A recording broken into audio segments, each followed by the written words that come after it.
Assalamualaikum warahmatullahi wabarakatuh. Izin memperkenalkan diri, saya Salsabila dengan NPM 2313041016.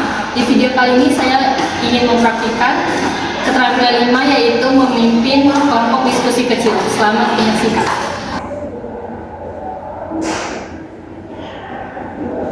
Assalamualaikum anak-anak. Waalaikumsalam Ibu.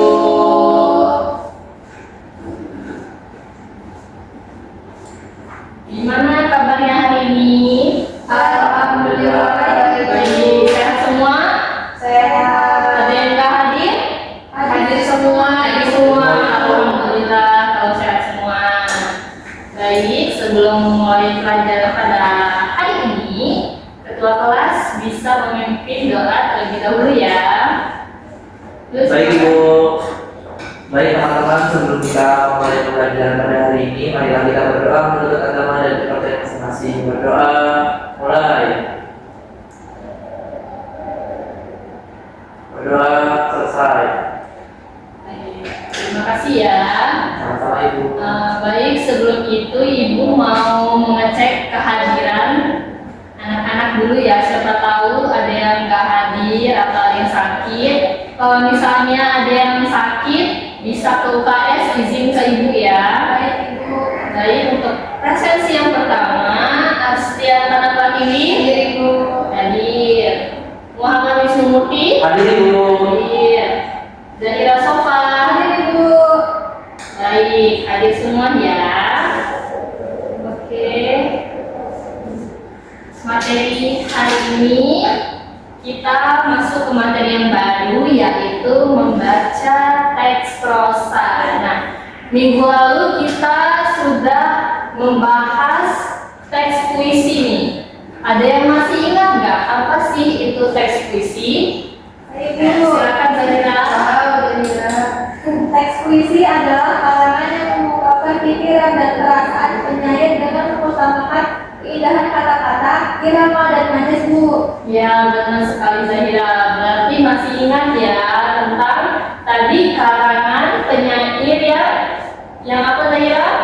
Yang mengungkapkan pikiran dan perasaan penyair Iya. dengan mengutamakan keindahan Kailangan kata-kata. kata-kata atau majas. Baik. Berarti selanjutnya kita langsung saja masuk ke teks prosa. Apa sih itu teks prosa? Nah, teks prosa. Prosa merupakan karya sastra yang bersifat fiksi atau cerita rekaan serta bentuk ceritanya mempunyai alur dan tokoh dari hasil imajinasi. Nah, kira-kira dari pengertian tersebut ada yang tahu nggak nih? Contoh teks prosa itu seperti apa sih? Ada yang tahu? Yang pertama, Teks prosa. ya. Sebentar Ibu lagi mengingat. Ya, boleh. Siapa tahu ada yang udah baca tentang teks prosa. Contoh-contohnya, teks prosa 1. Cerpen, Mister. Cerpen atau cerita pendek. Lalu yang kedua, yang biasanya kancil dan buaya. Dongeng. Lalu selanjutnya, Apa Bu? ya novel. Ada yang pernah baca novel? Pernah Ibu? Pernah Ibu. Nah, oke. Kalau baca novel lama nggak? Lama, Ibu. Lama ya. Oh, novel apa yang pernah dibaca Wisnu? Novelnya Bu ya? Iya. Itu novel ini Bu, apa ya? Kalau nggak salah namanya Azamin nih Bu. Oh ya, Masya Allah. Kapan itu bacanya? Udah lama. Udah lama Ibu. Udah lama. Jadi kan udah baca novel? Pernah Ibu. Terakhir baca novel tentang apa? Baca apa ya? Pernah waktu Allah. Oh, itu kapan kamu bacanya? Udah lama? Lumayan Ibu. Lumayan. Kalau asli nggak pernah baca novel? Sudah. Sudah. Tentang apa tuh? Sudah Respect Allah. Oh, itu ada filmnya ya kalau nggak salah ya. Iya. Nah, berarti itu termasuk ke teks prosa ya anak-anak. Novel, dongeng, cerpen itu termasuk teks prosa. Nah, selanjutnya itu membaca teks prosa. Nah, kalau pengertian prosa tadi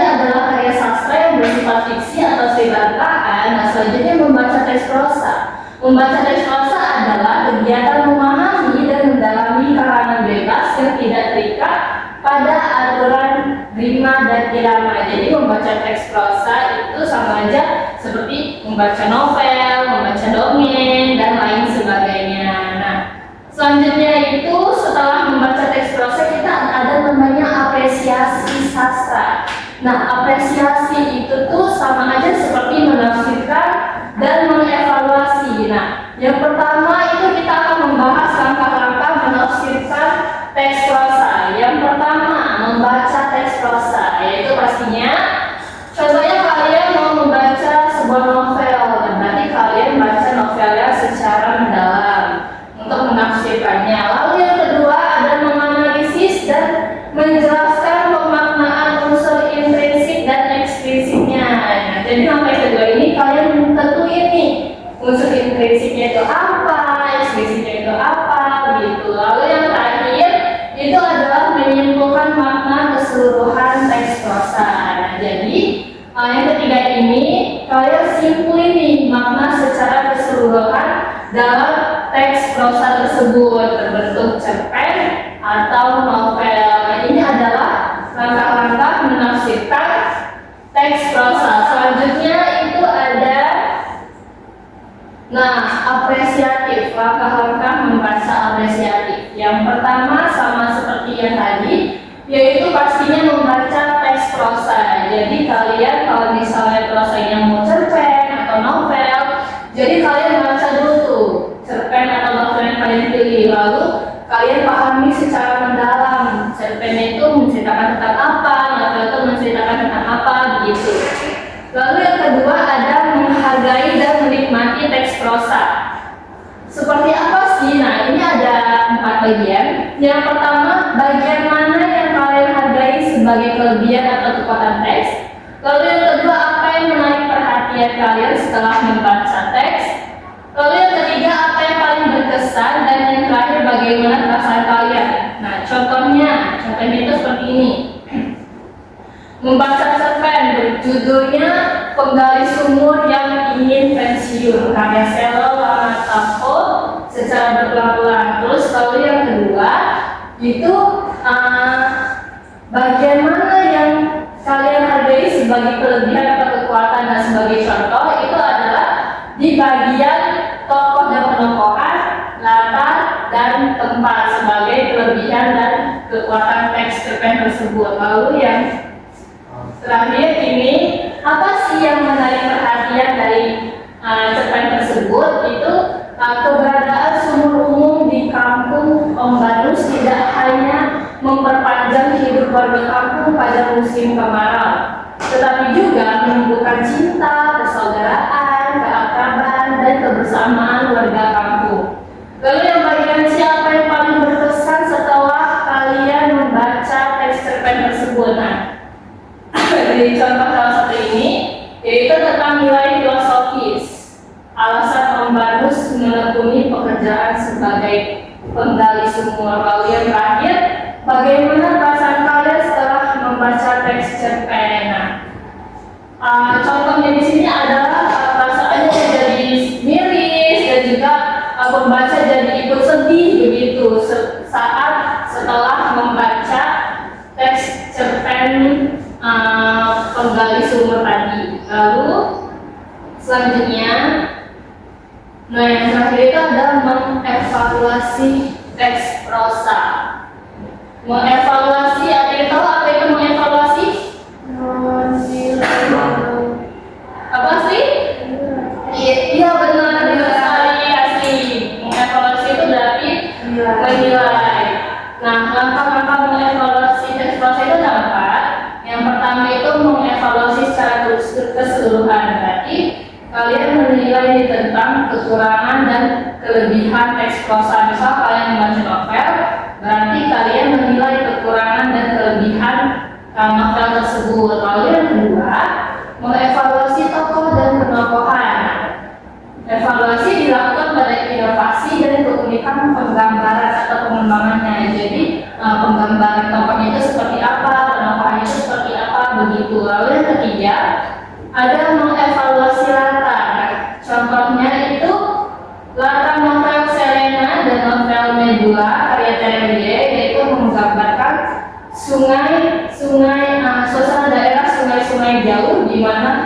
terlihat dari atas sambungan beberapa sungai yang membuat imajinasi pembaca berkelana. Jadi mengevaluasi latar ini berarti menilai latarnya seperti apa. Lalu yang terakhir ada mengevaluasi gagasan dan pandangan dunia pengarang dalam teks prosa. Gagasan atau dikenal dengan gagasan utama atau pandangan dunia pengarang dalam teks sastra dapat menjadi unsur yang dievaluasi. Mengevaluasi gagasan dalam teks prosa itu dikenal dengan tema, gagasan utama, atau ide sentral. Oke. Baik, sampai di sini ada yang bingung atau masih ingin ditanyakan? Cukup Ibu. Cukup Ibu. Oke, kalau cukup kita langsung saja masuk ke latihan ya. Jadi kalian bentuk kelompok kecil terdiri dari 3 orang. Yuk berbentuk kelompok, terus kerjakan latihan ini ya dari 1, 2, 3, 4, dan 5. Satu nggak usah lah, satunya udah saya cerpen ini ya, cerpennya tempat ini di halaman sebelumnya ya, di halaman 180. Oke, berarti kalian kerjakan nomor 2, 3, 4, dan 5. Waktunya ya kurang lebih 15 menit, dikerjakan dari sekarang ya. Baik Ibu. Terus kalau sudah selesai dipresentasikan. Oke? Oke.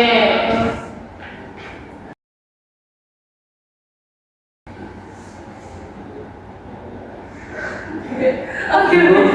Iya Wisnu. Minum. Oh iya Wisnu, iya makasih ya Wisnu ya. Ibu. Aduh maaf ya, ada kelepasan Ibu. Jangan tegang-tegang amat ya. Apa Ibu?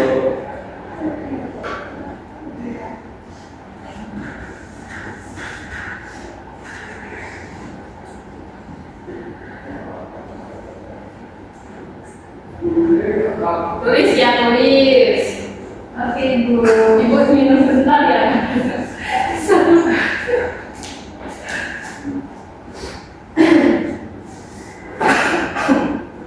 Aku juga minum ya Bu. Ya silakan Zahira, yang mau minum minum. Biar nggak kering tenggorokannya. Kalau minum gimana Ibu? Ya, minta sama temennya mau ngasih apa enggak? Atau bisa mau minum dari Ibu enggak? Nggak usah. Oke. Agak dendam lagi dong kesini. Ini kayak orang musuhan sih. Ya.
Kalau sudah bilang ya. Baik Ibu.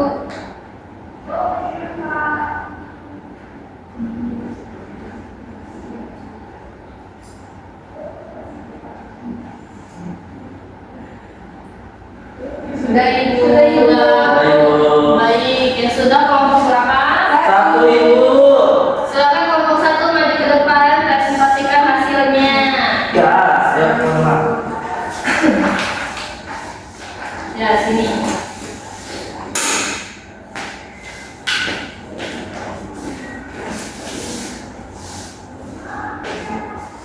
Oke. Perkenalan dulu. Baik, assalamualaikum warahmatullahi wabarakatuh. Waalaikumsalam warahmatullahi wabarakatuh. Kami dari kelompok 1 ingin mempresentasikan hasil diskusi kami dimulai dari saya. Ya. Saya Siti Nurhadi diri akan menyampaikan nomor 2 dan 3. Nah, nomor 2 itu bagaimana yang kalian hargai sebagai kelebihan atau kekuatan teks. Nah, dari pendapat kelompok kami, kekuatan utama cerpen ini itu terletak pada daya pencitraannya yang jujur, lugas, dan emosional, tetapi terasa tenang. Nah, di sini Jenar itu mampu menghadirkan konflik batin seorang anak terhadap sosok ayahnya dengan sangat manusiawi, tidak dibuat-buat dan penuh refleksi. Dan penggunaannya juga sebagai orang pertama juga membuat pembaca ikut merasakan emosi tokoh secara mendalam. Lalu yang nomor 3, paling menarik perhatian setelah membaca teks. Menurut pendapat kelompok kami, yang menarik adalah bagaimana penulis tidak menggambarkan kematian dengan tangisan berlebihan, melainkan dengan perenungan dan ketenangan masa lalu yang muncul secara alami. Nah, hal ini membuat cerpen terasa realistis dan tentu tanpa harus dramatis. Selanjutnya sampaikan oleh saya. Silakan. Baik, saya dari Rasofa akan menyampaikan jawaban nomor 4, yaitu apa yang paling berkesan bagi kalian setelah selesai membaca teks.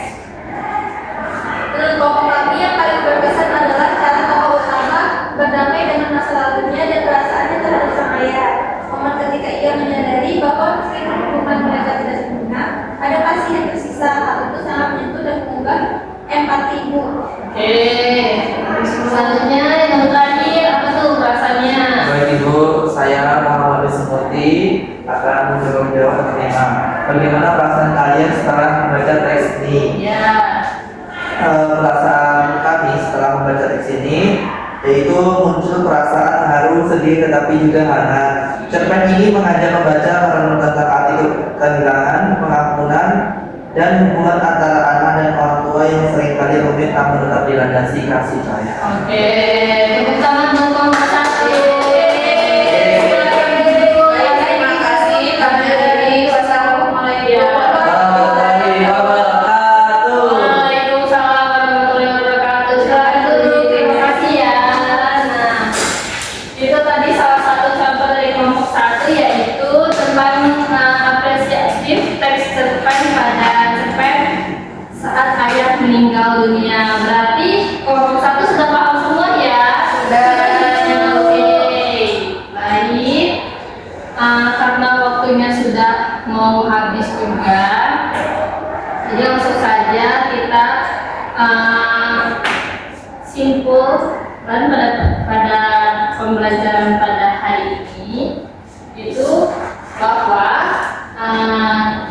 teks prosa adalah karya sastra yang bersifat fiksi atau cerita rekaan serta bentuk ceritanya mempunyai alur dan tokoh dari hasil imajinasi. Tadi contoh-contohnya tadi seperti apa? Itu novel. Dan juga dongeng. Nah, lalu membaca teks prosa itu adalah kegiatan memahami dan mendalami karangan bebas yang tidak terikat pada aturan rima atau irama. Dan juga setelah membaca teks prosa tadi ada langkah-langkahnya seperti mengapresiasi, yaitu berarti menafsirkan dan juga mengevaluasi. Oke, baik. Mungkin itu saja pembelajaran pada hari ini. Minggu depan atau pertemuan berikutnya kita akan membahas tentang masih dengan teks prosa tapi yaitu menyimak teks prosa. Jadi anak-anak, ibu harap minggu depan boleh bawa cerpen ataupun novel ya. Jadi nanti Baik Ibu. pas teman salah satu kalian membaca itu kalian menyimak. Oke? Oke, siap. Oke, baik. Sebelum itu, sebelum ibu tutup pembelajaran pada hari ini, ketua kelas bisa memimpin doa karena waktunya sudah mau sore. Baik Ibu, baik teman-teman. Untuk mengakhiri pertemuan kita pada hari ini, marilah kita berdoa kepada Allah dan kepada masing-masing. Berdoa mulai. Berdoa selesai. Baik, terima kasih ya anak-anak untuk partisipasinya karena sudah aktif dan juga mau berdiskusi dengan baik. Kita bertemu lagi di pertemuan selanjutnya. Jangan lupa bawa salah satu contoh teks prosanya ya.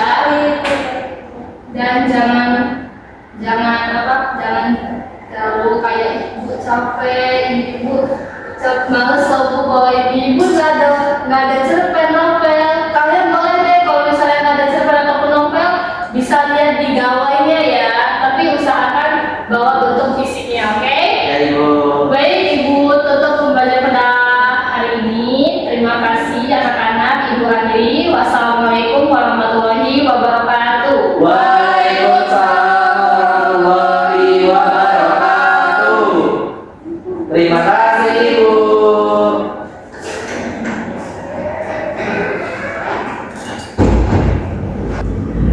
Panduan observasi kelima, keterampilan memimpin diskusi kelompok kecil. Nama calon guru Salsabila dengan NPM akhir 16, tanggal 30 Oktober 2025, waktu 11.30 waktu Indonesia Barat. Topik membaca teks prosa, semester 5. Komponen yang pertama yaitu memusatkan perhatian. A. Merumuskan tujuan. B. Merumuskan dan merumuskan kembali masalah. C. Menandai hal-hal merumuskan masalah. D. Membuat rangkuman bertahap. Sudah dilakukan dan sudah baik. Komponen kedua yaitu memperjelas masalah atau urutan pendapat. A. Memparafrase. 2. B. Merangkum. C. Menggali. D. Menguraikan secara detail. Sudah dilakukan dan sudah baik. Komponen ketiga yaitu menganalisis pandangan siswa. A. Menandai persetujuan dan ketidaksetujuan. B. Meneliti alasannya. Sudah dilakukan dan sudah baik. Komponen yang keempat yaitu meningkatkan urunan siswa. Yang A. Menimbulkan pertanyaan. B. Menggunakan contoh. C. Menggunakan hal-hal yang sedang hangat dibicarakan. D. Menunggu. E. Memberi dukungan. Sudah dilakukan dan sudah baik. Komponen yang kelima yaitu menyebarkan kesempatan berpartisipasi. A. Meneliti pandangan. B. Mencegah pembicaraan yang berlebihan. C. Menghentikan atau melarang monopoli. Sudah dilakukan dan sudah baik. Komponen yang keenam yaitu menutup diksi. A. Meneliti pandangan. B. Memberi gambaran yang akan datang. C. Menilai. Sudah dilakukan dan sudah baik. Itu tadi pembacaan panduan observasi kelima, keterampilan memimpin diskusi kelompok kecil. Nama calon guru Salsabila dengan NPM akhir 16.